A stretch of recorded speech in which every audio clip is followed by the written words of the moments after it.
Kelihatan misterius, tidak terbuka kepada semua orang. Tampak tidak peduli namun berbahaya ketika diremehkan. Di balik bayang-bayang kehidupan, tersembunyi satu kombinasi karakter yang susah ditebak. Karakter ini tak banyak berbicara, tetapi dinginnya memiliki makna tersendiri. Karakter ini bukan sekadar sikap, tetapi bagian dari bagaimana Sang Pencipta menunjukkan bahwa tidak semua hal harus diumbar. Ada yang diciptakan untuk tampak tak peduli, tapi mengamati, dan hanya bertindak ketika diperlukan, seperti kutub utara yang dingin dan tenang, bisa menjadi bencana, dan seperti bara yang kecil bisa membakar hutan. Sosok ini tidak mudah terlibat dalam hal-hal yang dianggap tidak penting.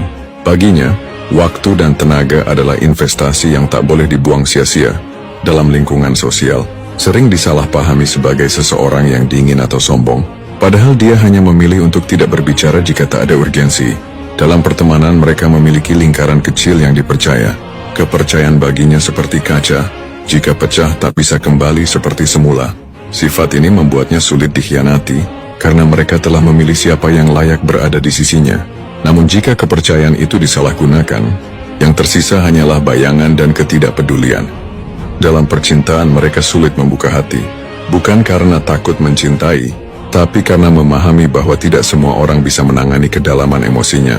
Mereka tidak mencari perhatian, tidak haus validasi, dan tidak peduli dengan permainan emosi. Hubungan baginya bukan tentang siapa yang bisa merayu, tetapi siapa yang bisa bertahan di dalam badai. Satu hal yang paling dibenci oleh karakter ini adalah kepalsuan. Baginya, kata-kata tanpa tindakan hanyalah debu yang tertiup angin. Janji manis tanpa bukti adalah lelucon yang tak lucu. Dalam percintaan, mereka tidak tahan dengan seseorang yang banyak bicara, tapi sedikit berbuat. Kepura-puraan cinta dalam narasi yang konyol, dan keinginan hanya untuk dimanja tanpa usaha. Karena itu yang akan membuatnya menjauh tanpa kata perpisahan.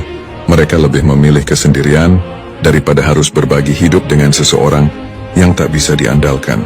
Dalam hal saling menyempurnakan, pengkhianatan bagi mereka bukan sekadar kesalahan, melainkan sebuah pilihan yang dilakukan secara sadar tapi meremehkan konsekuensinya, sehingga mereka susah memberikan kesempatan kedua. Ketika dikhianati, mereka tidak akan marah dengan teriakan, tidak akan menangis dalam kesedihan, tapi akan diam. Dan dalam diam itulah hukuman terbesar diberikan. Mereka menghilang dari kehidupan orang yang mengkhianati mereka, seolah-olah tak pernah ada namamu dalam kisahnya. Namun dalam hal ini, mereka bukan merasa benar, melainkan karena memahami bahwa tidak semua orang layak untuk dipertahankan. Tidak semua luka harus diberi kesempatan untuk sembuh bersama. Dalam hal harga diri, mereka paling sensitif, karena jika harga diri diinjak, cerita bisa berubah. Seperti beruang kutub yang selama ini diam di dalam kabut yang dingin, akan berubah menjadi pemangsa yang tak terduga, yang dimana ketenangan berubah menjadi perhitungan yang tajam. Mereka tidak bertindak dalam kemarahan buta. Kelihatan misterius, tidak terbuka kepada semua orang.